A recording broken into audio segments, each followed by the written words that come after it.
So hip belt வாங்கிட்டோம். வாடகைக்கு தான் வாங்குச்சுங்க. ரூ. 150 அந்த வாடகை ஒரு நாளைக்கு. அது வாங்கிட்டு நேராக வீட்டுக்கு தான் போகிறது. வீட்டுக்கு போனதுக்கப்புறமேட்டு ஹென்னா போட சொல்லிச்சு. ஹென்னா போட்டு விட்டேன். வேக்சிங் முன்னாடியே பண்ணிட்டோமா, வீட்டுக்கு போனோன்னே ஹென்னாவும் போட்டோமா. ஹென்னா போட்டு ஹேர் வாஷும் பண்ணிடுச்சு.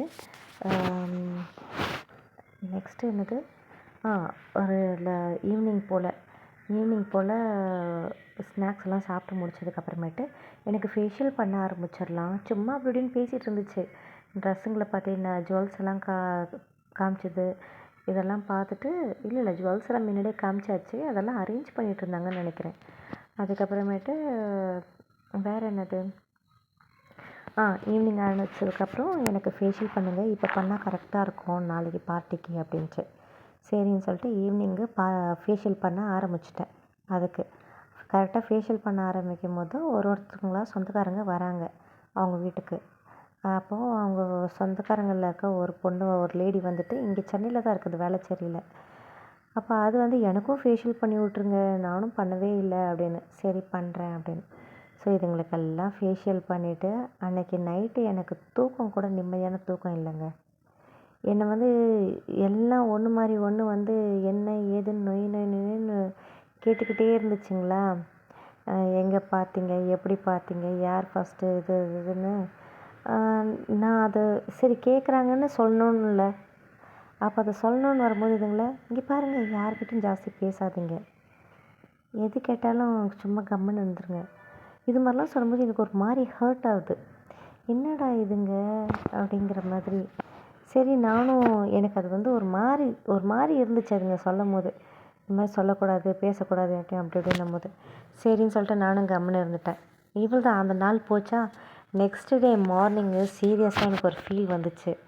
ஐயோ, இவன் என்னை சரியாக கண்டுக்கிறது இல்லை. அவன் ஒரு வேலையாக அப்படி இப்படின்னு அலைஞ்சிட்ருக்கான் அவங்க சித்தி பசங்க கூட அப்படி இப்படின்லாம்.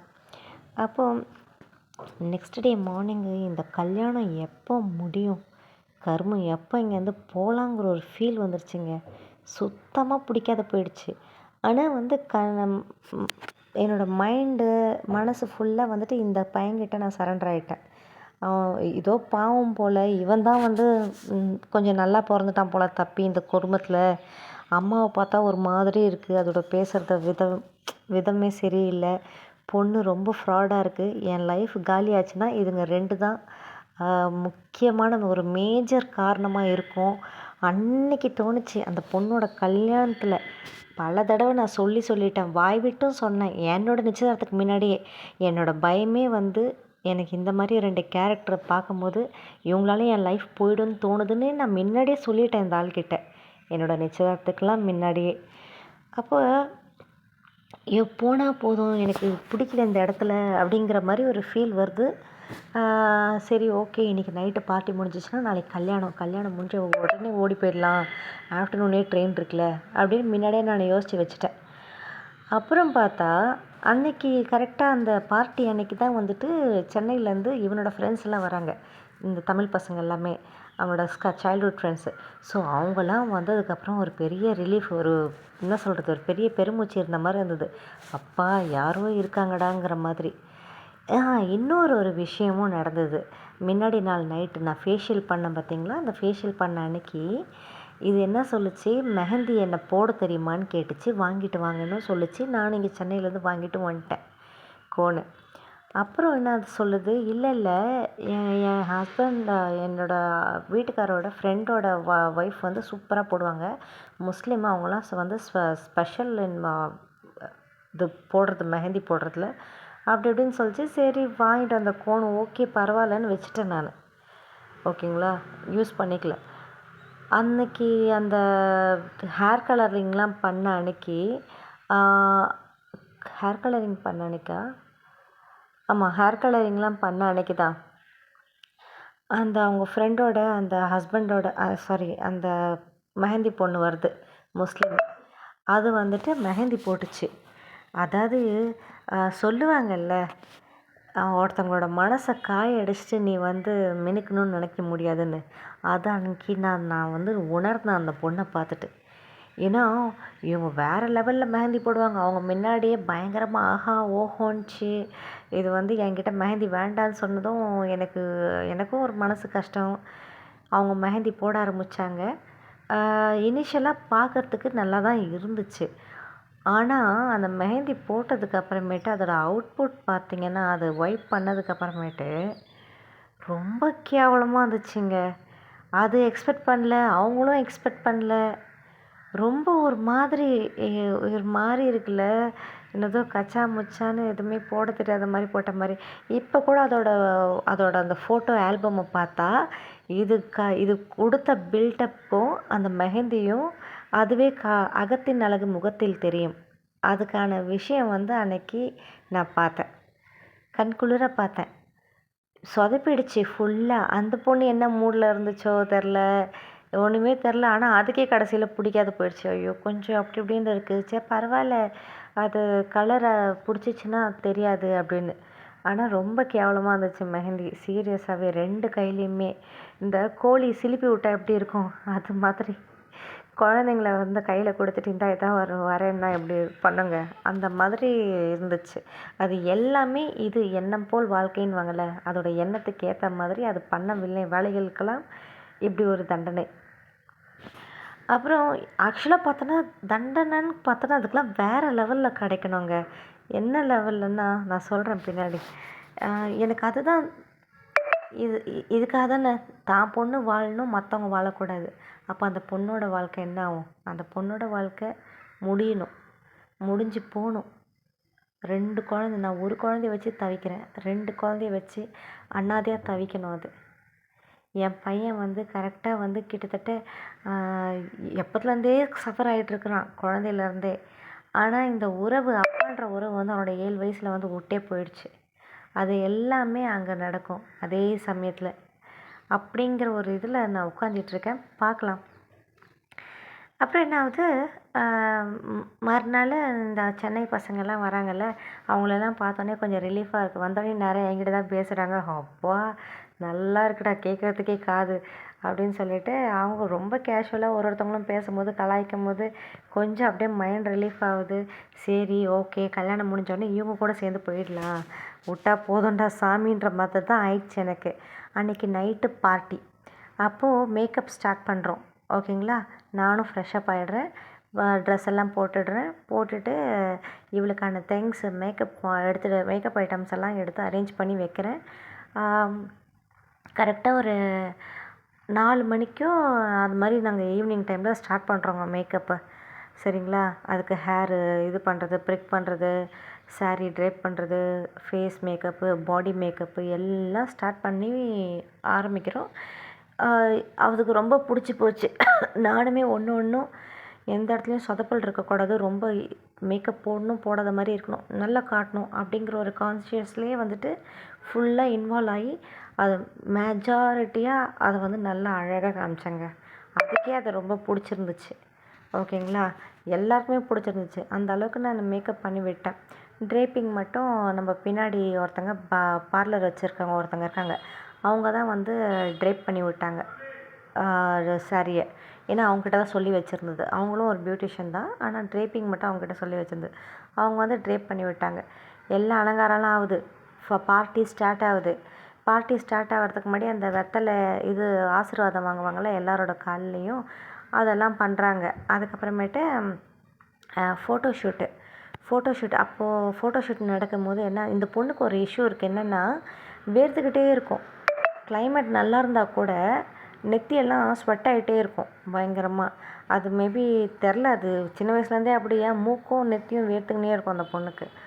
அப்போது இந்த பொண்ணு என்ன சொல்லுது, நான் ஃபோட்டோஷூட் இருக்குது எனக்கு, நீங்கள் தயவுசெய்து என் கூடவே இருங்க, அந்த காம்பேக்ட் பவுடரையும் ப்ரஷ்ஷையும் வச்சுக்கிட்டு எங்கேயும் போகாதீங்க அப்படின்னு சொல்லுது. நானும் சரிங்க அப்படின்னேன். அப்போ ஃபோட்டோஷூட் நடந்துகிட்டே இருக்குது. இவங்க வீட்டு ஹாலில் ஒரு வாசல் இருக்குது, அதாவது உள்ள ரூம்களுக்கெலாம் வர்றதுக்கு. அந்த இடத்துல அந்த வாசலில் கதவு கிட்டே நான் நிற்கிறேன். அப்போ இவங்க அண்ணன் வராங்க. என்னை பார்த்துட்டு ஏய் அறிவு தள்ளு, ஃபோட்டோ எடுக்கிறாங்கல்ல அப்படிங்கிறான், வீடியோ எடுக்கிறாங்கல்ல அப்படிங்கிறான். எனக்கு அவங்க வீடியோ எடுக்கிறாங்க, அதுக்கு நான் என்ன பண்ணேன்? அசிங்கமாக இருக்குது, தலையும் நெத்தியும் போ அங்கே தயவுசெய்து அப்படின்றான். எப்படி இருக்கும்? நீங்கள் எத்தனை பேர் இதை வந்து உள்வாங்குறீங்கன்னு தெரியாது மனசில். அந்த தருணம் எப்படி நான் உடஞ்சி போனேன்னு எனக்கு தான் தெரியும். ஆரம்ப காலம் அவனை பார்த்ததுலேருந்து அழகு அழகு அழகு, இங்கே ஏன் இந்த மாதிரி பிம்பிள், இங்கே ஏன் இந்த மாதிரி பிளாக் ஹெட்ஸு, இங்கே ஏன் நெயில் பாலிஷ் இல்லை, இதை பற்றி மட்டும்தாங்க என் காது நிறைய நான் கேட்டுட்டேன். ஆனால் நான் கல்யாணம் பண்ணுறதுல ரெடியாக இல்லை. இந்த ஆளை கல்யாணம் பண்ணால் என்ன ஆகும்னு தெரிஞ்சு போச்சு எனக்கு. எதுக்காக ட்ராவல் பண்ணுறான் கூடன்றதும் எனக்கு அப்போவே வந்து மனசுக்கு புரிஞ்சிடுச்சு. ஓகேங்களா? சரி, அதுக்கும் மீறி கல்யாணம் எப்படி ஆச்சுன்னா வர வீடியோஸில் சொல்கிறேன். அப்போது இவன் இப்படி சொன்ன உடனே எனக்கு அந்த நிமிஷமே என்னை விட்டால் போதும், நான் கிளம்பிடுறேன்ற மாதிரி ஒரு ஃபீல் வந்தது. கரெக்டாக நான் அப்செட் ஆகிறதுக்கும் கண்ணு கலங்கிறதுக்கும் இந்த ஆள் இப்படி சொல்லிட்டேன். நான் அதுக்கப்புறம் நிற்கவே இல்லையே. கேமராவை எங்கெல்லாம் தூக்கிட்டு வராங்களோ ஓடி போகிறது. இந்த பொண்ணு என்ன பண்ணுச்சு, இந்த ஆள் இப்படி பேசுனது அந்த பொண்ணுக்கு தெரியாது. அந்த பொண்ணு என்ன பண்ணுது, உங்களுக்கு எத்தனை தடவை சொல்கிறது, என்னது இது வச்ச வேலைக்காரி மாதிரி, இது வந்து எனக்கு பேமெண்ட் பண்ண மாதிரியும் அந்த மேக்கப்புக்கு நேராக வந்து உங்களுக்கு எத்தனை தடவை சொல்கிறது எங்கேயும் போகாதீங்கன்னு, அந்த ப்ரெஷ்ஷையும் காம்பேக்டையும் என் வச்சு என் கூடவே நில்லுங்க அப்படின்னு. யாராவது ஒரு 3வது மனுஷங்க உனக்கு வந்து ஓசியில் பண்ணுறாங்க, உனக்கு எல்லாமே இன்னும் கல்யாணம் கூட ஆகலை, அவங்க அண்ணங்காரன் கூட உனக்கு எல்லாம் ஓசியில் பண்ணி விட்டுருக்க ஒரு பொண்ணு, உனக்கு எல்லாம் இவ்வளோ இன்வெஸ்ட் பண்ணியிருக்கு, உன் கல்யாணம் இன்றைக்கி நீ வந்து கொஞ்சம் செருப்பு நெத்தியில் வைக்கிற பொட்டு வரைக்கும் அந்த பொண்ணு போட்ட பிச்சை, அதுக்கு நீங்கள் எதுவும் ரீபே பண்ணல, அந்த பொண்ணு உட்காந்து கட்டின்னு இருக்கு. நீங்கள் இப்படி தான் ட்ரீட் பண்ணுவீங்களா? இதுங்கெல்லாம் வந்து ஊறி போனதுங்க, அடுத்தவனோட வாழ்க்கையில் வாழ்ந்து ஊறி போன கேஸுங்க இதுங்கெல்லாம். என்ன பண்ணுறது, தப்பு ஏன் மேலே தானே. சிந்தின அதாவது சொல்லுவாங்கள்ல, சொல் புத்தி இல்லைனாலும் சுய புத்தி இருக்கணும்னு. நான் அந்த இடத்துல ஆப்சண்ட் ஆகிட்டேன். என் நேரமும் அப்படி இருந்திருக்கு, என்ன பண்ணுறது. அப்புறம் இந்த பொண்ணு இது மாதிரி ஹார்ஷாக பேசும், எனக்கு சர்ன்னு ஏறுது. நான் சாதாரணமாகவே கோவம் ஜாஸ்தி வரும், சர்ன்னு ஏறுது. என்ன இவன்ற மாதிரி ஆயிடுச்சு. சரி, ஓகே, பொறுமையாக இருக்கலாம், கல்யாணம் வீடு வேறு நாளைக்கு தானே, கிளம்பிடலாம் அப்படின்னு. அப்போ என்ன பண்ணுறேன், அந்த இடத்துல இருந்து கிளம்பல. கரெக்டாக அந்த பொண்ணு பின்னாடியே ப்ரஷ்ஷையும் அந்த காம்பேக்ட் பவுடரையும் வச்சுட்டு நான் சுற்றின்னு இருக்கேன். அவங்க அப்பாவா, ஈஸ்வரி இங்கே வா அப்படின்னு. சொல்லுங்க. இல்லை, அவங்களுக்கு ஸ்வெட் ஆகிட்டே இருக்குது, அப்புறம் வரட்டுமா, எதாவது எமர்ஜென்சி அப்படின்னா, இங்கே வா ஒரு நிமிஷம். சரின்னு சொல்லிட்டு போனேன். நான் உங்ககிட்ட யாராவது வந்து கிஃப்ட் கவர் கொடுக்குறதெல்லாம் வந்து உங்ககிட்ட கொடுக்குறேன், தயவுசெய்து நீயே ஹேண்டில் பண்ணு. எனக்கு யாரையும் இங்கே ட்ரஸ்ட் பண்ணுறதுக்கு முடியாது, ரிலேஷன்ஸ் எல்லாம் ட்ரஸ்ட் பண்ணவே முடியாது. எனக்கு உன் மேலே தான் நம்பிக்கை இருக்குது. இவ்வளோ வார்த்தை லென்த்தி டைலாக் எல்லாம் விட்டுட்டு அந்த பீரோவோட, அந்த துரு பிடிச்ச பீரோவோட சாவியை என்கிட்ட கொடுக்குறாரு. நீ இந்த இடத்துல வச்சிரு அப்படின்னு. நானும் சரின்னு சொல்லிட்டு காம்பேக்ட் பவுடரையும் ப்ரெஷ்ஷையும் வச்சுட்டு, அப்பா பரவாயில்ல, எனக்கு இந்த வேலையே போதும், நான் இங்கேயே இருக்கேன்னு சொல்லிட்டு அந்த பெட்ரூம்லேயே உட்காந்துட்டுருக்கேன். அவங்க அப்பா வாங்கிட்டு எடுத்து வந்து கொடுக்கறது, நான் இங்கே வைக்கிறது. இந்த பொண்ணு திருப்பி வருது, எனக்கு ஒரு அரை மணி நேரத்தில் வருது. உங்களுக்கு நான் என்ன சொன்னேன், என் கூட தானே இருக்க சொன்னேன், எனக்கு வேர்த்துக்கிட்டே இருக்கும், நீங்கள் என் கூட இருங்க, ஏன் நீங்கள் போகிறீங்க அப்படின்னு. நான் சொன்னேன், இல்லைங்க, உங்கள் அப்பா இது மாதிரி கிஃப்ட் கவர்ஸ் எல்லாம் வாங்கி இங்கே வைக்க சொன்னார், பூட்டி வச்சுட்டு இங்கேயே இருக்க சொன்னார் அப்படின்னாரு. நான் அந்த பொண்ணு அதுக்கப்புறமேட்டு அவருக்கு வேறு வேலையே இல்லை அப்படின்னு சொல்லிட்டு, சரி ஓகே நான் மேனேஜ் பண்ணிக்கிறேன் அப்படின்ட்டு போச்சுங்க. எப்பா தயவுசெய்து போண்டி எப்பான்ற மாதிரி ஆயிடுச்சு எனக்கு.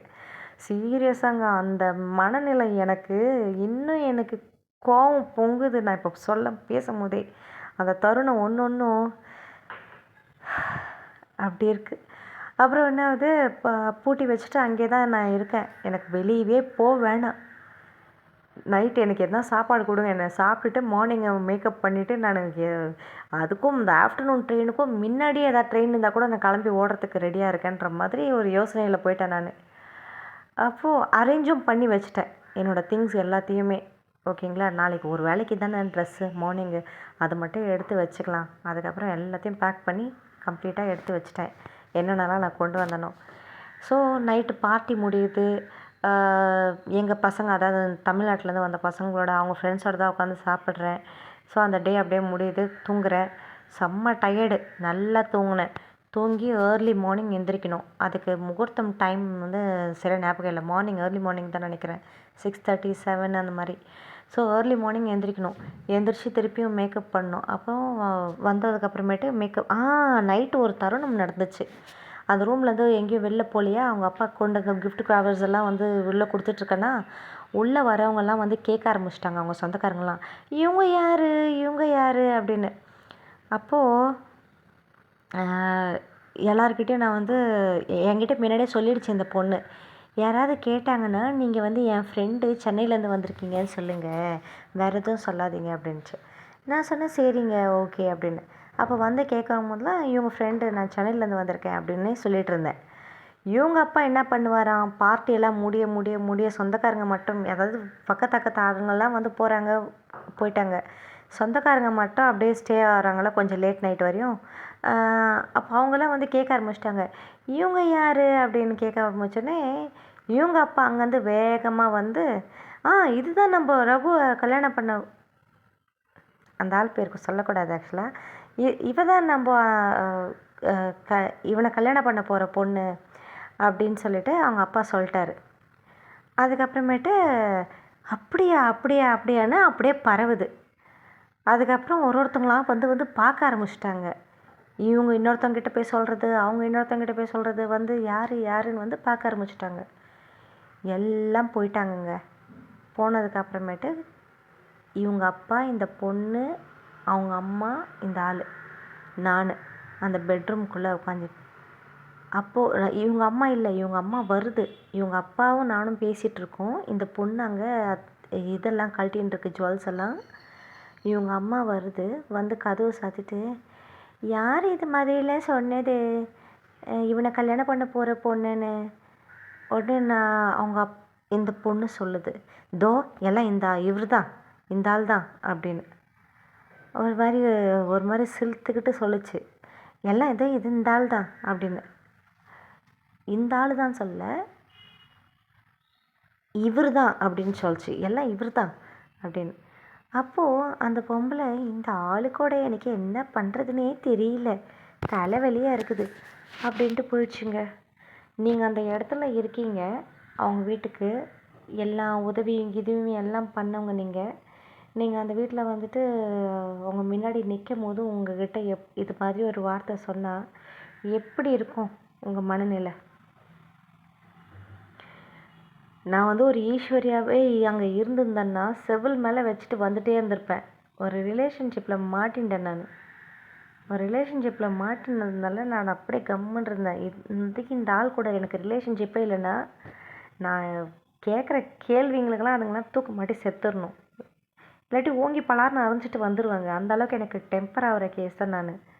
இப்போ தான் ஏதோ எல்லாமே கண்ட்ரோல் ஆகிருக்கு. மேபி ஏஜஸ் ஆக ஆக ஆக ஆனால் அந்த டைம்லலாம் வந்துட்டு சருன்னு கோவம் வரும், பலார்னு விட்டு வந்துனே இருப்பேன். அந்த மாதிரி ஆள் தான் நான்.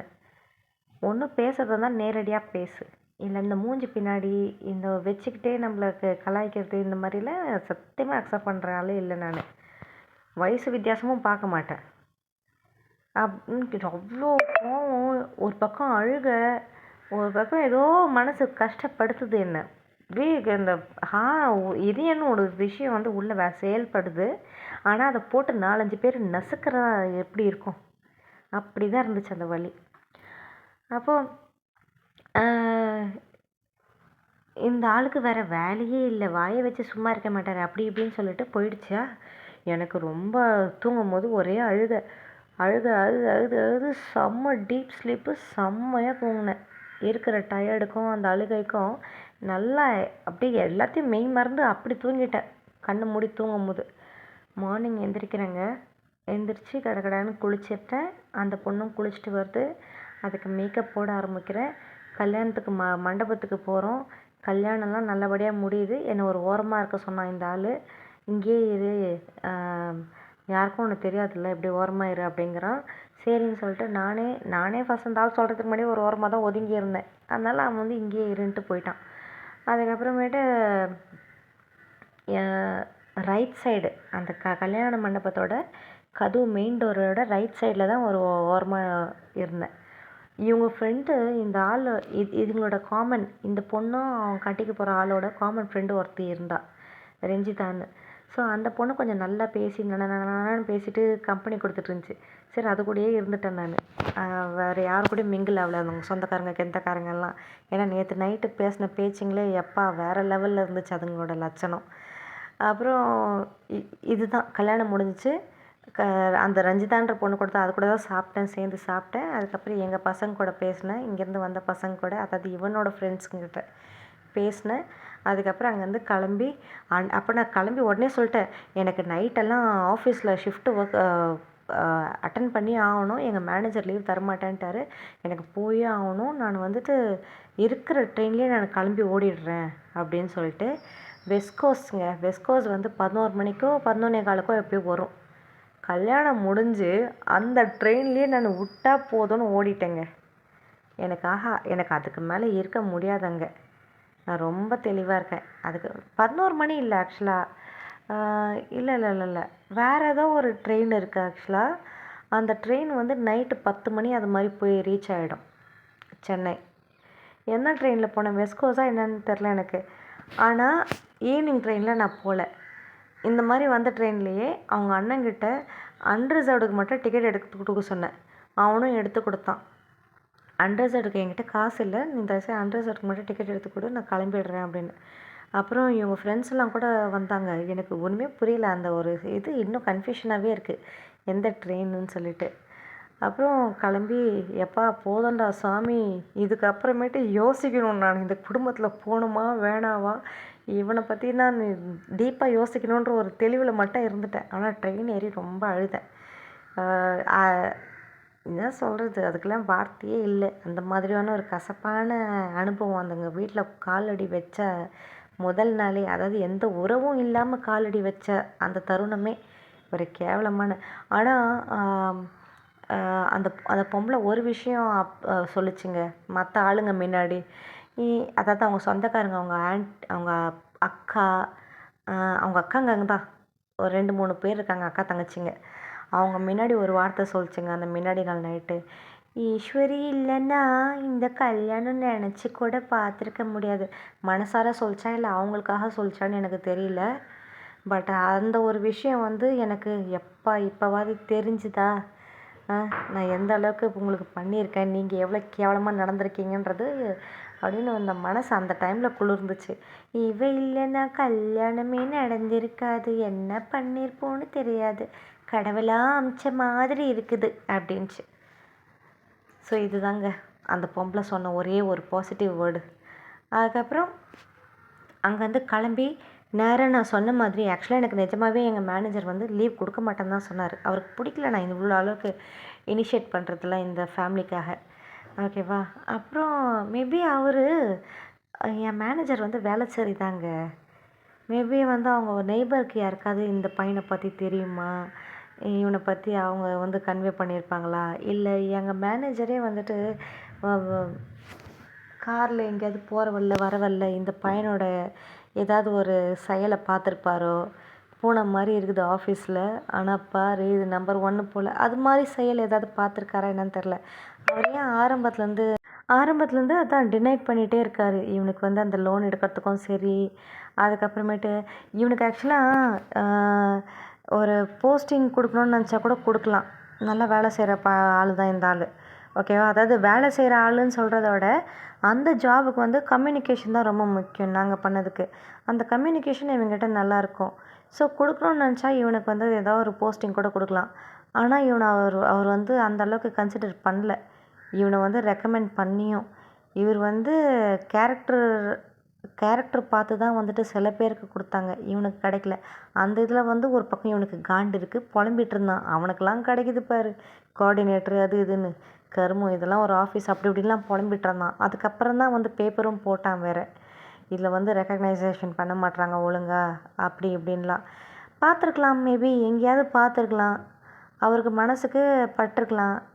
ஆமாம் பூனை மாதிரி இருந்துக்கிட்டு பண்ணுற வேலையை பாருன்னு கூட இருந்திருக்கலாம். இல்லை என் லைஃப்பை வந்து அவன் கேம் ஆடுறான்னு யார் மூலியமாக தெரிஞ்சிருக்கலாம். எல்லாமே ஒரே சர்க்கிள் தானேங்க. அடையாறு வேளச்சேரி இதுங்கெல்லாம் எங்கே இருக்குது, மிஞ்சி போனால் அங்கங்கே தான் இருக்குது. அப்புறம் அன்றைக்கி நைட்டு அதான் என் மேனேஜர் வந்து அக்செப்ட் பண்ணல. எக்ஸ்ட்ரா இன்றைக்கி நைட்டு நீ வந்தே ஆகணும் அப்படிங்கிற மாதிரி பேசிட்டார் ஃபோனில். எனக்கா கடுப்பு. யோசிச்சு பாருங்கள், அன்ரிசர்வ்டில் ட்ராவல் பண்ணி போகிறேன். அப்புறம் இன்ஃபார்ம் பண்ணிட்டேன், சார் நான் வந்துட்டுருக்கேன் சார், இது மாதிரி ட்ரெயினில் நான் வீட்டுக்கு கூட போகல, நான் சென்னை இறங்கி நேராக ஆஃபீஸ்க்கு வந்துடுறேன் சார் அப்படின்னா, ஓகே அப்படின்ட்டு கட் பண்ணிட்டார். சரியாக ரெஸ்பான்ஸ் கூட இல்லை. ஆனால் நான் கொடுத்த வாக்குறுதி, நான் எங்கள் வீட்டுக்கும் இன்ஃபார்ம் பண்ணிவிட்டு நான் ஆஃபீஸில் போய்ட்டு நேராக அங்கேருந்து மார்னிங் வந்துடுறேன், எனக்கு லீவ் தரமாட்டேன்ட்டாங்க, முடிஞ்சிச்சு கல்யாணம் அப்படின்னு சொல்லிட்டு ஆஃபீஸ்க்கு போய் ஃப்ரெஷ்அப் ஆகிட்டு, ஃப்ரெஷ்அப்லாம் ஆக முடியாது, ஃபேஸ் வாஷ் தான் பண்ண முடியும், பட் ஸ்டில் அன்ஈஸியாக இருக்கும் உட்காந்து வேலை செய்கிறதுக்கே. அப்புறம் நேராக போய் அவரை போய் ஃப்ரெஷ்அப்லாம் ஆடிட்டு லாகின்லாம் பண்ணிட்டு அவரை போய் மீட் பண்ணிட்டு, சார் கல்யாணத்துக்கு தான் சார் போனேன், இது மாதிரி மேக்கப்லாம் பண்ணேன் சார், வீட்டுக்கு கூட போகல சார், நீங்கள் இது மாதிரி லீவ் தர மாட்டீங்கன்னு நேராக வந்துட்டேன், தூக்கம் கூட இல்லை, அன்ரிசர்வ்டில் தான் சார் வந்தேன், எப்படி எதுக்கு அவ்வளோ கஷ்டப்பட்டு போகணும், எதுக்கு அவ்வளோ கஷ்டப்பட்டு வரணும், இப்படி தான் பேசினார். அதுக்கப்புறமேட்டு சரின்னு சொல்லிட்டு அன்றைக்கி வேலையும் செய்ய முடியல, தூக்கமாக வருது, நானும் கொஞ்சம் வேலை செய்கிறேன், கொஞ்சம் பிரேக் போட்டு தூங்குறேன், கொஞ்சம் வேலை செய்கிறேன், கொஞ்சம் பிரேக், இப்படியே போச்சு அந்த நாள். ஃபைன். அதுக்கப்புறம் என்னாச்சு, கல்யாணம் முடிஞ்சதுக்கப்புறமேட்டு இவன் வரான் சென்னைக்கு ஒரு நாள். சென்னைக்கு வரும்போது இல்லை கல்யாணம் முடிஞ்சிச்சா, அதுங்களோட கல்யாணம் முடிஞ்சதுக்கு அப்புறமேட்டு இந்த ஆள் வந்து எனக்கு ஃபோன் பண்ணுறான், நான் சென்னைக்கு வரேன், ஏதாவது வேணுமா அப்படின்ற மாதிரி எனக்கு கேட்குறான். நான் சொன்னேன், எனக்கு எதுவும் வேண்டாம் அப்படின்னு. அப்போது இல்லை எதனா வேணும்னா சொல்லு, நான் வாங்கிட்டு வரேன் அப்படின்னா, இல்லை ஒரு மீன் குழம்பு உங்கள் வீட்டில் வச்சாங்களே, அது மட்டும் அந்த மாதிரி மீன் குழம்பு மட்டும் எடுத்துகிட்டு வா முடிஞ்சா அப்படின்ற. அப்போது அந்த மீன் குழம்பு வச்சது யாருன்னா, இவங்க அம்மாயி ரொம்ப நல்லா சமையல் செய்வாங்க, ரொம்ப நல்ல டேஸ்ட்டாக செய்வாங்க, கை நல்ல அந்த பக்குவம் இருக்குது. அப்போது அது எங்கள் அம்மாயி செஞ்சது, அவங்க நல்லா சமைப்பாங்க, சரி நான் அவங்க கூட செஞ்சு எடுத்துகிட்டு வரேன் அப்படின்னு சொல்லிட்டு, என்ன மீன் வேணும்னா, எனக்கு வந்து பேர்டன் ஜாஸ்தி கொடுக்க வேண்டிய அவசியம், எனக்கு அது மாதிரி இயல்பாகவே நான் அப்படி இல்லை, ஓகேங்களா, எனக்கு வேணும் அப்படின்னு ஒரு எக்ஸ்பென்சிவான விஷயம் வேணும்னா அதுக்கு நான் தான் வந்து என்னோடய முயற்சி எடுப்பேனே தவிர அடுத்தவங்களுக்கு செலவு வைக்க மாட்டேன். அந்தளவுக்கு அந்த மாதிரி ஒரு கேரக்டர் இன்றைக்கி வரையும் அப்படி இருக்கிறதுனால தாங்க இன்றைக்கி இப்படி இருக்கிறேன். அப்புறம் என்ன ஆகுது, இல்லை நெத்திலி போதும், எனக்கு நெத்திலின்னா பிடிக்கும், நெத்திலி போதும் அப்படின்னு. அப்போ நெத்திலி மீன் குழம்பு எடுத்துகிட்டு வந்து கொடுக்குறான் அந்த கல்யாணம் முடிஞ்சதுக்கு அப்புறமேட்டு. இது தான் நடந்துச்சு.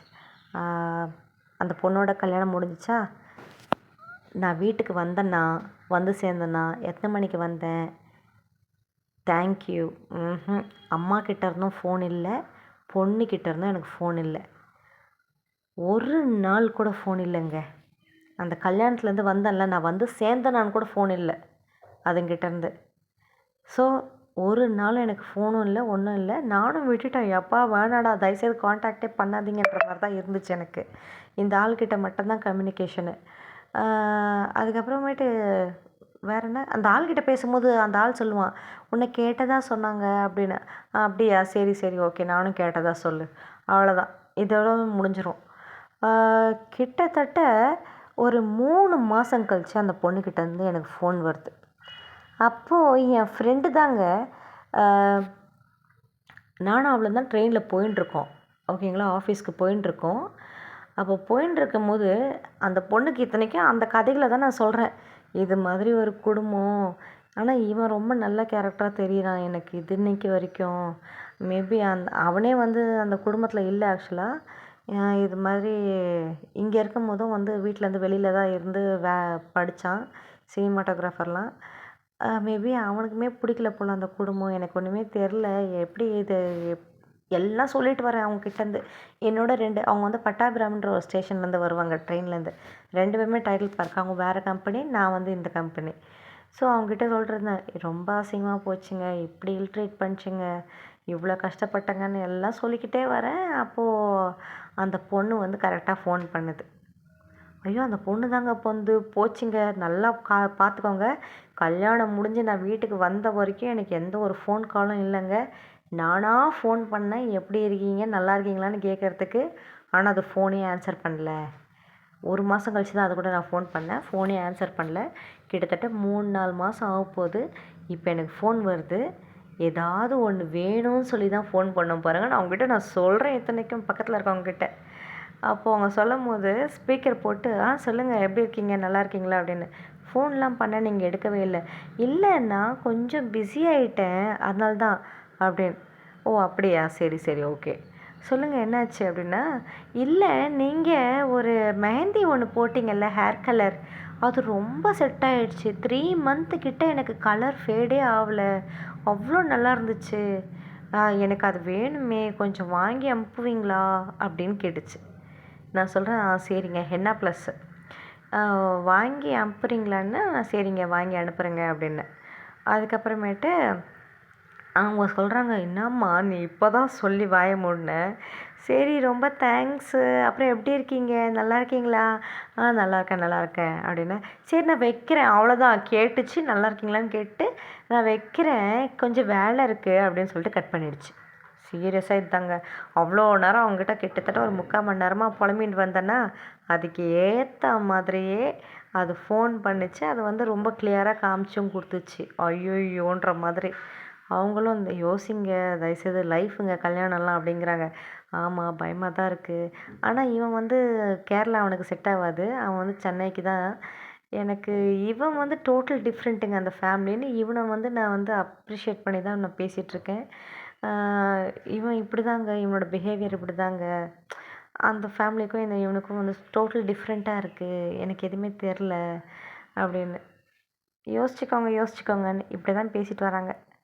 ஸோ அந்த 3 மாதம் கழித்து ஃபோன் பண்ணிச்சா, 3 மாதம் கழித்து அந்த ஹென்னாக்கு ஃபோன் பண்ண உடனே வீக்கெண்டு போகிறேன்னு தான் நான் அதுக்கிட்ட சொன்னேன், அந்த பொம்பளை கிட்ட. அப்போது வீக்கெண்டில் எனக்கு கரெக்டாக ஃபோன் வருது, சாட்டர்டே சண்டே. நீங்கள் என்ன வீக்கெண்டில் போகிறேன்னு சொன்னீங்களே பாரிஸ், போனீங்களா, அது கிடச்சிச்சா அப்படின்னு. இல்லைங்க நான் போகல, நான் ஈவினிங் மேலே போவேன், ஷிஃப்ட்டு முடிச்சுட்டு வந்திருக்கேன்ல, தூங்கி எழுந்திரிச்சி போகிறேன், நான் உங்களுக்கு ஃபோன் பண்ணுறேன் அப்படின்னு. சரி அப்படின்து. அப்புறம் வேறு ஏதோ கூட கேட்டுச்சிங்க, எனக்கு ஞாபகம் இல்லை. ஆனால் மெயினாக ஹென்னாக்கு தான் போனேன். பாரிஸ்க்கு போயிட்டு அப்புறம் பார்த்தா ஹென்னா ப்ளஸ்ஸே இல்லைங்க. அந்த கடையில் நானும் சொல்லிட்டேன், இல்லைங்க அது ஸ்டாப் பண்ணிட்டாங்க, ஹென்னா ப்ளஸ்ஸு இல்லை, சுத்தமாக இல்லை, வர்றதே இல்லை அப்படின்னு. எனக்கா ஒன்றுமே புரியல. இல்லைங்க ஒரு 3 மாதத்துக்கு முன்னாடி தாங்க நான் வாங்கினேன், அது கரெக்டுங்க, இப்போ ஸ்டாப் பண்ணிட்டாங்க, இப்போ வர்றதே இல்லை. சரின்னு சொல்லிட்டு அந்த கடையிலேருந்து வந்துட்டேன். மொத்தம் எனக்கு தெரிஞ்சு ஒரு 4 காஸ்மெட்டிக் கடை இருக்குது பாரிஸில். ரொம்ப ஃபேமஸானது வந்து மோனிகா, இப்போ வந்து பவன், அதுக்கப்புறமேட்டு பியூட்டி வேர்ல்டுன்னு சொல்லிட்டு ஒன்று இருக்குது, இன்னொரு இது இருக்குது, பேர் ஞாபகம் இல்லை. ஸோ இந்த 4 தான் ரொம்ப ஃபேமஸ் அங்கே. பவன்லாம் கூட இப்போ தான் வந்துச்சு. மிச்சம் இருக்க 2 வந்து கொஞ்சம் நல்ல ஃபேமஸான ஒரு இடம். எங்கேயுமே இல்லை அந்த ஹென்னா ப்ளஸ்ஸு. அப்போ அதுக்கு நான் ஃபோன் பண்ணுறேன், எங்கே